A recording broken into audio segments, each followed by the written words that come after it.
LFGs literally only want one thing, and it's fucking disgusting. Well, I guess I'll give the people what they want. Listen, I get it. Tether's super strong in most activities, especially when it comes to onslaught. The whole key to survival in onslaught is to slow enemies down and deal a ton of damage. With this build, we use Orpheus rigs to gain massively increased super regeneration, so that you can spam that tether constantly. This allows us to lock down areas where the enemies are spawning by gaining an increased 30% damage and suppressing all those enemies. That way we can deal a ton of damage and slow enemies down. So Guardians, rally your fire team and join us as we show off one of the best Void Hunter builds for onslaught. Remember to leave a like if you find this video helpful, and if you like seeing build videos and other Destiny 2 helpful content, consider hitting that subscribe button. With that being said, let's jump right on into it. The exotic of choice for this build is Orpheus rigs. The beautiful thing about this exotic is that when paired with Deadfall Tether, we get up to 50% of our super back just by enemies getting hit by our tether. This means that if we have at least 50 to 60 in intellect, we can immediately cut that cooldown in half, which goes to about 3 minutes. We then add in mods and fragments to increase our super regeneration even more, so that way we can get a second tether before our first even runs out. So let's dive into the abilities and lay the groundwork. Starting off with the super, we are going with Tether, and we're going with the Deadfall option.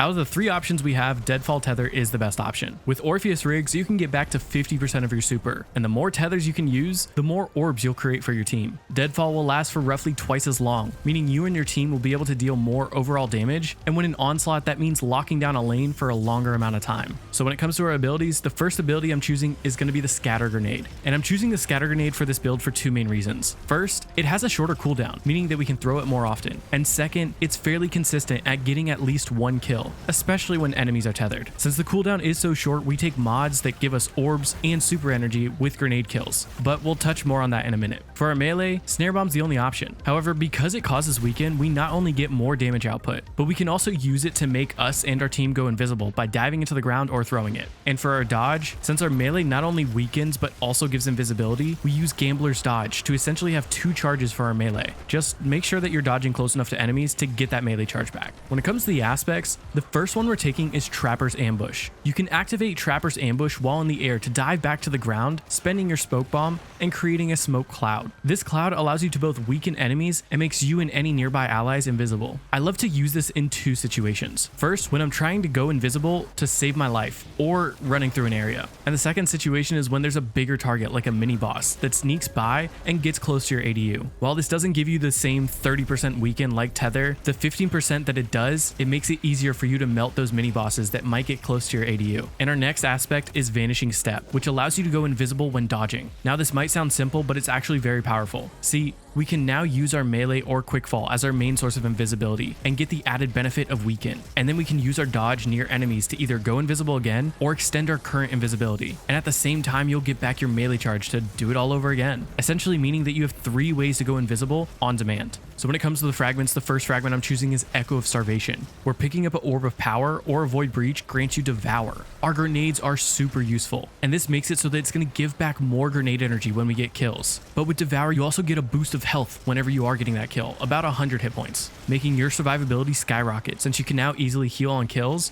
and go invisible whenever you want. And we add in another way to go invisible with Echo of Obscurity, so that finishers grant invisibility. While this isn't 100% necessary, I do like running it for a build in high level activities. If you have those tough targets like those mini bosses, you can just quickly do a finisher. Not only are you potentially getting a boost in health, but you're also going to go invisible, so you can kind of use it like a get out of jail free card. And after that, I'm taking Echo of Vigilance, and I really feel like this fragment is underrated. This makes it so that getting a kill while at critical health gives you a void overshield for 5 seconds. Now this overshield only has 45 hit points, but when we take into account that Devour is active, we can immediately gain 145 hit points when we get a kill and we're at critical health. And this has saved my life so many times. This really helps out in activities like Legend Onslaught or GMs, since it could be the difference between living or dying. And the last fragment I'm taking is Echo of Reprisal. In Legend Onslaught, there are a ton of enemies, and with Echo of Reprisal, you're going to gain back more super energy by getting kills while close to them. This makes it super easy to pop that tether and then basically go stand in it while you're killing everything and the enemies are getting suppressed constantly. Makes it super easy to continue that rotation to get back your tether again. So what's the flow for this build? So the flow for the build goes like this. Pop your tether near where the enemies spawn, so that way you can weaken and slow them down immediately. Get close to those spawns about 8 meters away, so you can get that extra super energy on kills. And if you run into trouble, getting a kill will get you 100 health and an overshield. Or you can quick fall to the ground to weaken nearby enemies and go invisible. After you use that melee with the quick fall, you can dodge near targets to extend that invisibility or get another melee charge. Keep throwing grenades and getting kills to charge up your super and generate orbs. One of my favorite things to do is to tether near a group of enemies like in the boss room, and when they all get pulled together, throw a grenade to wipe them out and get back a ton of extra super energy.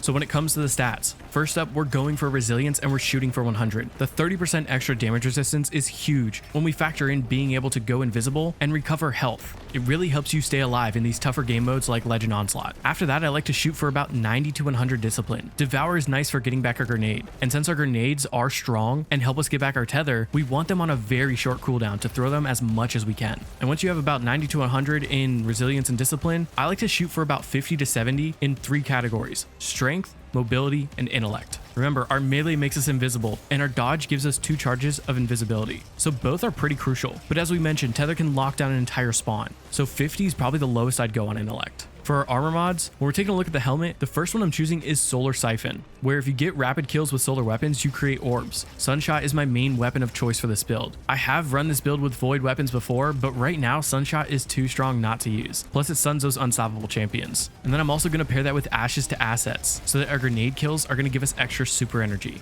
This plus getting kills while surrounded, it really starts to add up on how much super energy you can get back. When it comes to the gauntlet mods, the first one I'm taking is Firepower, so that getting grenade kills will generate an orb. And then I love to pair that with momentum transfer and bolstering detonation, so that our grenade damage will give us both melee energy and class ability energy. We'll kill a ton of enemies, and since we have Devour, it leads to non-stop grenade energy. And since the scatter grenade already has a short cooldown, you can throw those grenades consistently, which is going to lead to more overall orbs and more overall energy for all of your other abilities. When it comes to the chest mods, I like to run 3 resistance mods, depending on the content you're in. I usually like to take a harmonic, a solar, and an arc, but you could also go for a concussive, since there is a ton of AoE damage in Onslaught. Or you could go for a melee, since we want to be surrounded to get that super energy back. Pick whichever one you feel applies to you best. And when it comes to the legs, I like to take Invigoration. We generate so many orbs that this really helps keep up your melee energy so that you can go invisible and cause that weaken freely without having to worry about it. If you're struggling with health, which you shouldn't really be, but if you are, you could switch this out for recuperation. For the other 2 slots, I like to run 2 strained weapon surge mods. And you could swap one of these out for a solar to help with Sunshot, but it's already so powerful. So I like to take the 2 strained weapon surges because of the seasonal artifact, which can allow those strained weapons to have unraveling rounds when you pick up an orb.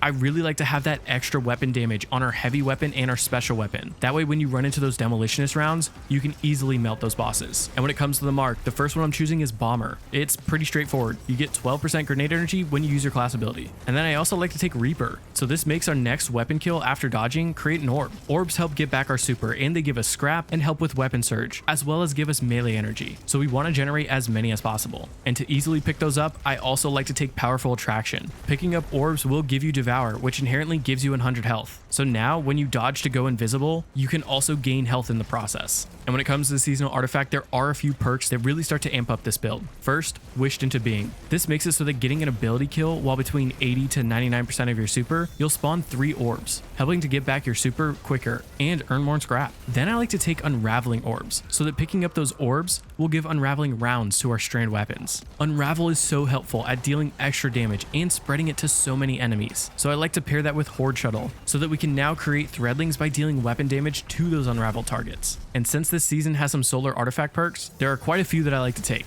those being Flint Striker, Torch, Kindling Trigger, and Raise of Precision, meaning that we can use our Sunshot to gain Radiant. And then once we're Radiant, we scorch targets, we deal increased damage to those unraveled targets, and we cause ignitions by getting precision kills. And this turns us into an ad clearing machine just with our primary weapon. And if you are planning on using a rocket launcher, then don't forget to take Overload Rockets to be able to stun those Overload champs. And when it comes to weapons, in the kinetic slot, I love taking a strand weapon in the slot. I personally like Naeem's Lance, which drops from Warlord's Ruin. I have a roll with Precision Instrument that really makes it deal a ton of damage. Plus, it takes advantage of those unraveling rounds. You could also take something like Scatter Signal, which is a fusion that drops from seasonal activities from Season of the Wish. With Controlled Burst, you can deal a ton of damage at close to mid-range, which can be really useful to taking out those demolitionists. And when it comes to the energy slot, Sunshot is the #1 option. Right now, it's the best ad clearing primary. Plus, with it being a hand cannon, it can stun unstoppable champions. And with it being solar, we can take advantage of all those seasonal artifact perks. The only other weapon that I'm truly considering in this slot is Luna's Howl. Luna's Howl would be a close second for me, since you can get Heal Clip and Magnificent Howl. That way you can deal a ton of damage, plus you get that extra healing. And when it comes to the heavy, since rockets can stun overload champions, I'd like to take the Semiotician with Bipod, so I can store up to 17 rockets and get that bonus to strand weapon damage. I also really like the Cataphract GL3 with bait and switch, so that when you get to those demolitionist rounds, you can help melt those bosses. And there you have it, Guardians. We've covered a build that can get you onto any team of your choosing, plus generate a ton of ability energy and wipe out mass amounts of targets. But remember,